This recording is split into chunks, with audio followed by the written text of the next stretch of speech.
બઠા આદિ, તું અહીંયા બેઠો છે, હું તને બધે ગોતી આવી. કેમ? કંઈ કામ હતું? અને તમે હોસ્પિટલ ગયા હતા, શું કહ્યું ડૉક્ટરે? હમણાં તો ડૉક્ટરે દવા આપી છે એટલે શ્વાસ થોડોક બેસી ગયો છે. બેસી પણ ગયું? હા, પણ ડૉક્ટરે કીધું છે કે તમારું જીવન, તમારી જિંદગી એક તૂટેલા ગ્લાસ જેવી છે, ગમે ત્યારે વિખરાઈ જશે. મને એની ચિંતા નથી, ખર્યું પાંચું આજે કે કાલે જવાનું જ છે ને. એવું શું કામ બોલો છો? અને એવું કંઈ નહીં થાય.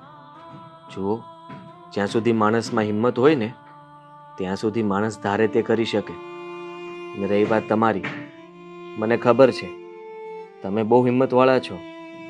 આ ઘરને હંમેશા સારી રીતે સાચવ્યું છે અને તમારા દીકરાઓનો ઉછેર પણ સારી રીતે કર્યો છે. તો તમે આમ હિંમત હારો, ડૉક્ટર ભલે કહે, પણ તમે કોઈ દિવસ હિંમત નહીં હારતા.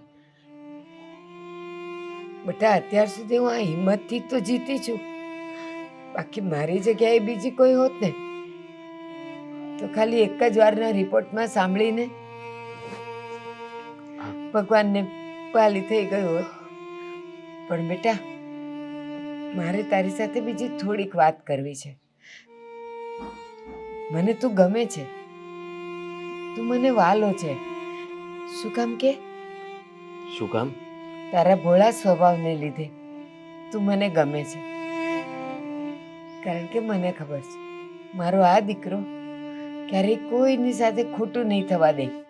પોતે ઘસાઈ જશે પણ બીજાને ચમકાવશે.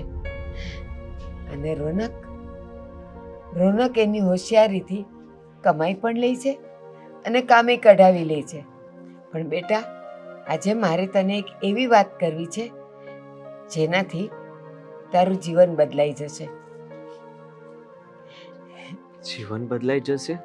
હા બેટા. તમે કહેવા શું માંગો છો?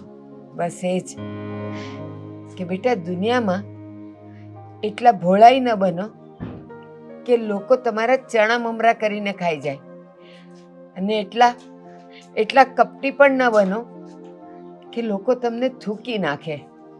બસ સમય પ્રમાણે રહેતા શીખો, સમય પ્રમાણે તમારી હોશિયારી બતાવતા શીખો, તો રોનક જેવું થશે.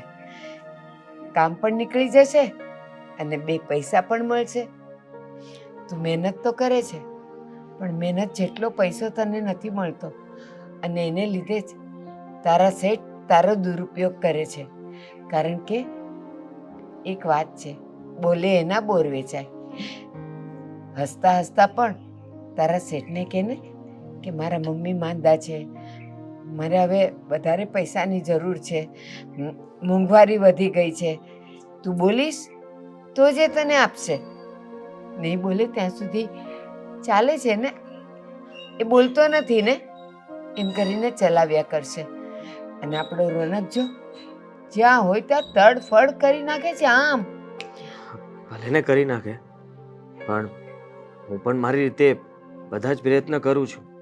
અને રહી વાત મારી, તો એ મારા બોસને કહ્યું જ હતું કે મારો પગાર વધારી આપો. આટલા પગારે મારું ઘર નથી ચાલતું. તો બોસે 111 રૂપિયા વધાર્યા. અને સાચું કહું તો બોસ કંઈ ખોટા નથી. એમ મને કોઈ દિવસ કંઈ નથી કહેતા. ઓછું કામ કરાવે છે મારી પાસે, ને હંમેશા મારું ધ્યાન રાખે છે, અને કહે છે કે આજીવન હું તને નોકરી પર રાખીશ. આટલું સારું ધ્યાન તો કોણ રાખે? બીજી નોકરી ગોતી રહ્યો છું, પણ મળતી નથી. અને આવા સમયમાં નોકરી બદલ્યા કરવી, અને એ પણ પગાર માટે થઈને, એ સારું ન કહેવાય. આપણે કોઈ પણ એક માણસને વફાદાર થઈને રહેવું જોઈએ, અને મને વફાદારી નિભાવતા સારી રીતે આવડે છે. બેટા, બસ તને જોઉં છું અને મને તારા પપ્પા યાદ આવી જાય છે. એનું પ્રતિબિંબ છે તું. એ પણ આવા જ હતા. આખી જિંદગી એક જ શેઠને ત્યાં એણે નોકરી કરી, બીજી બદલી જ નહીં. શેઠ પગાર વધારે કે ન વધારે, બસ એ ખુશ હતા.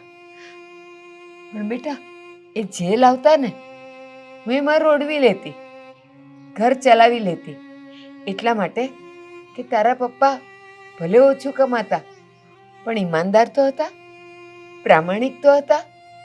કપટ કરીને લાવેલો પૈસો ક્યારેય ટકતો નથી. પણ બેટા અત્યારે સમય ખોટો છે, મોંઘવારી છે. કહેવાતું તું એક વખતે કે ભોળાનો ભગવાન હોય. હવે નહીં, હવે ભોળાનો ભગવાન નહીં બેટા, કપટીનો જ ભગવાન હોય છે. એને બધું મળી રહે છે. એવું ના બોલો. હા, બધું ઠીક થઈ જશે. થોડો સમય ખમો, મારો પગાર પણ વધી જશે. 101 રૂપિયા કે 111 રૂપિયા પગાર વધારો ન કહેવાય બેટા. અત્યારે એટલામાં તો 2 કોથળી દૂધ નથી આવતું. ઠીક છે, તું જેવો છે એવો મને ગમે છે. મારો ઘેલો તો ઘેલો જ રહેશે.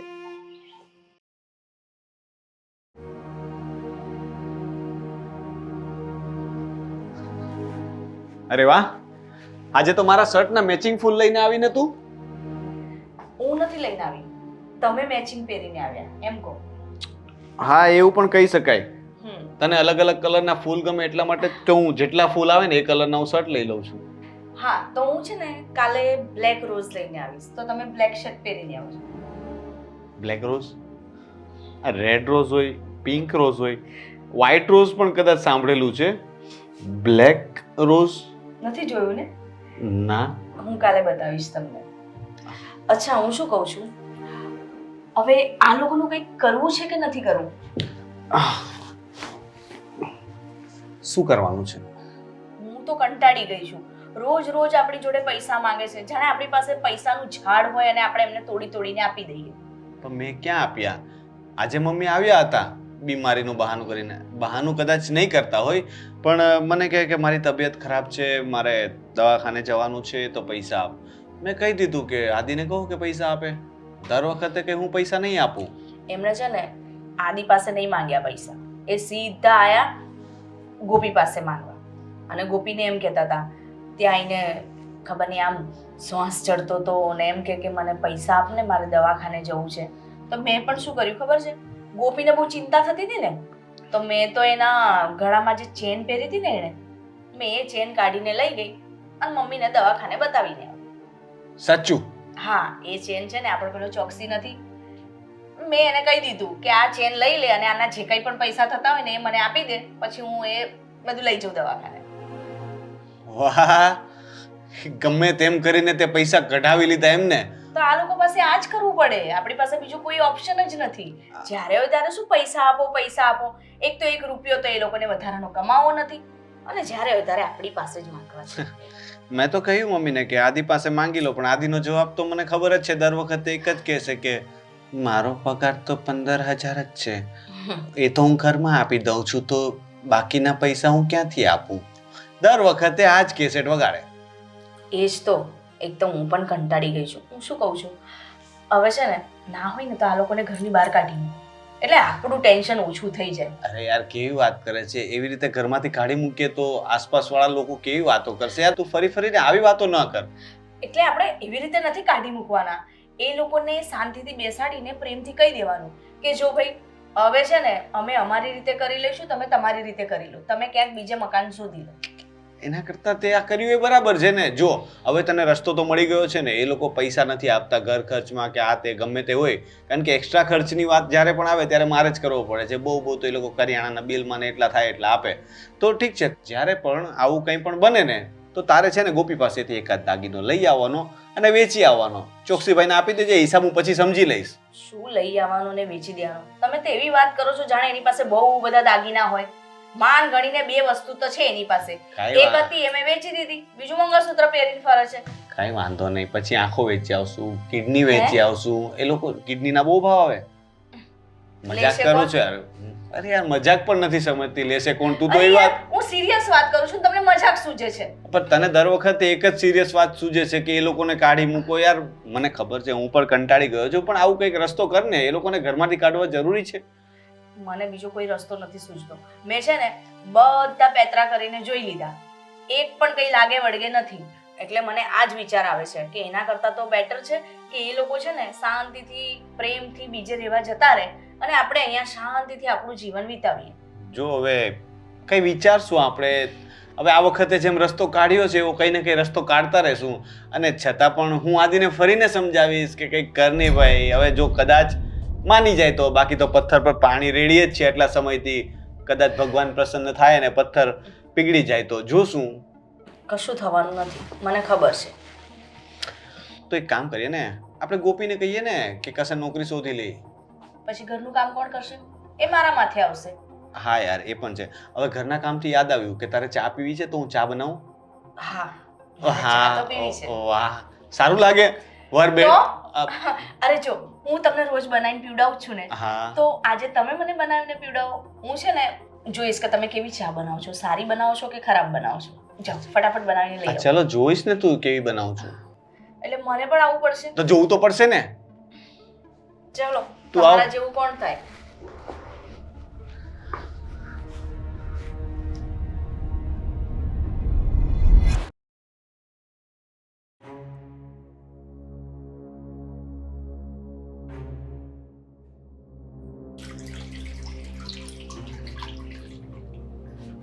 બોલ બેટા. મમ્મી, હવે તમારે આ લોકોને કંઈક કેવું છે કે પછી હું મારો નિર્ણય જણાવી દઉં તમને? એટલે શું કહેવાનું, શું નિર્ણય જે હોય તે ચોખવટ કરને બેટા. શું થયું? જો, હવે છે ને અમે આ રોજના ખર્ચાથી કંટાળી ગયા છે.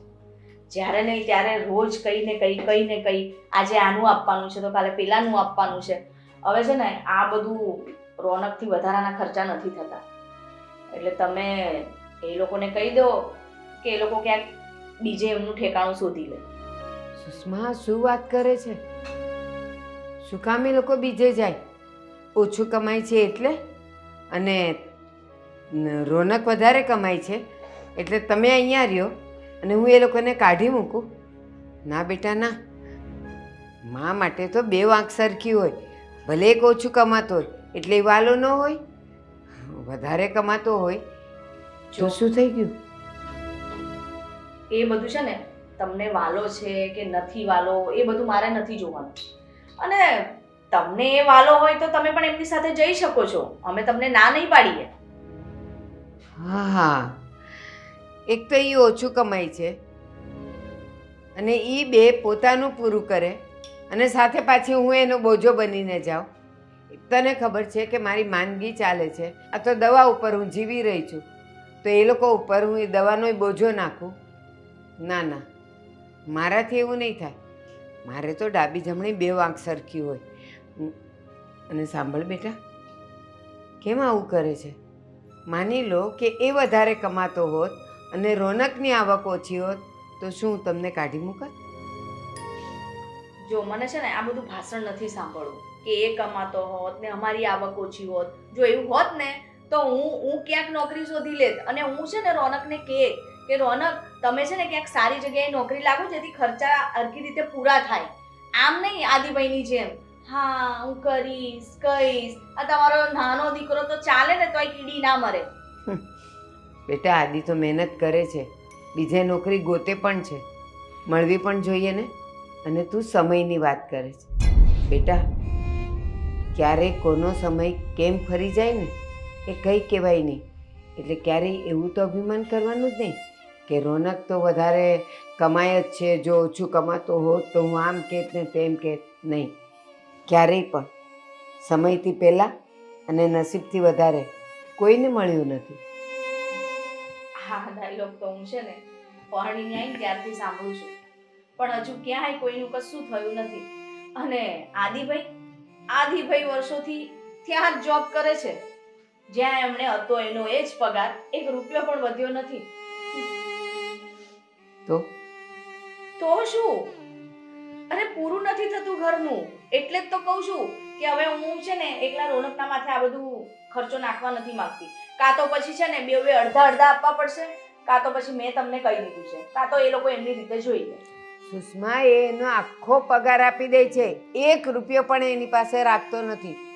તો હવે અડધા ક્યાંથી આવ્યા? એટલે એ 15 15,000 આપે છે એટલે તમે 15,000 આપીને છૂટી જશો. ઘર તો તમારે જ ચલાવવાનું છે, જેમ ચલાવો એમ. જો મને જે લાગ્યું ને એ મેં તમને કીધું. બાકી આ રોજ રોજના ખર્ચાથી છે ને હવે અમે બે કંટાળી ગયા છે. કાં તો પછી અમે બે જતા રહીશું આ ઘરમાંથી, બીજું તો શું. એક વાત મને કે, હું ઘરમાં છું, મારી માંદગી છે, મારી દવા ચાલે છે, એ તમને ખર્ચા મોંઘા પડે છે, હે ને? પણ માની લે કે મારી જગ્યાએ તારી મમ્મી માંદા હોત, એકલા હોત અને અહીંયા આવ્યા હોત તો તું અથવા રોનક આ જ શબ્દ એના માટે વાપરત ને? ના, એ શબ્દ તો ના વાપરત, પણ મારો ભાઈ એટલો પણ ગયેલો નથી કે મારા મમ્મીને અહીં મોકલી દે. મારો ભાઈ પોતાના પગ પર છે ને એની રીતે ઊભો છે અને સારું એવું કમાવે છે. કે હા. કોઈની આગળ એ લોકોને 1 રૂપિયો માંગવો નથી પડતો. બસ બેટા, આટલો જ ફરક છે.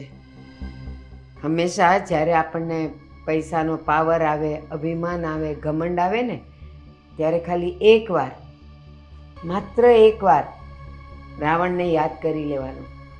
એને પણ બહુ જ પાવર હતો, એની વિદ્યાનો, એના રૂપિયાનો, એના હેસિયતનો. પણ એનો અંત શું આવ્યો બધાને ખબર છે. એટલે ક્યારેય પાવર નહીં કરવાનો, અભિમાન નહીં કરવાનું, અને નાના માણસને ક્યારેય નાનો નહીં સમજવાનો. હું છે ને કોઈ અભિમાન નથી કરતી, પણ આ રોજ રોજના ખર્ચાથી કંટાળી ગયા છે ને એટલે કહીએ છે કે 1 રૂપિયો પણ નથી બચતો. આવીને આવી રીતે ચાલ્યું ને તો અમે અમારું ફ્યુચર જોઈ રહ્યા, અમને અમારું ફ્યુચર શૂન્ય દેખાય છે, શૂન્ય. તો પછી રોનકને જ કે ને કે કંઈક બીજે નોકરી ગોતી કાઢે, બચત માટેના પૈસા કમાય. અને આ જે મને અત્યારે શ્વાસની તકલીફ છે, ન કરે નારાયણને તને આવી હોત તો તને પણ એણે એમ જ છોડી દીધી હોત ને.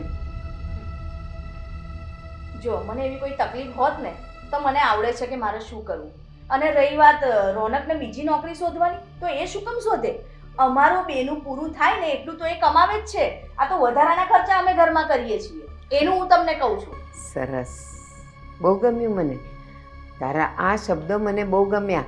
પણ યાદ રાખજે, સમય બદલાશે ને તો તારે અમારી પાસે ન આવવું પડે.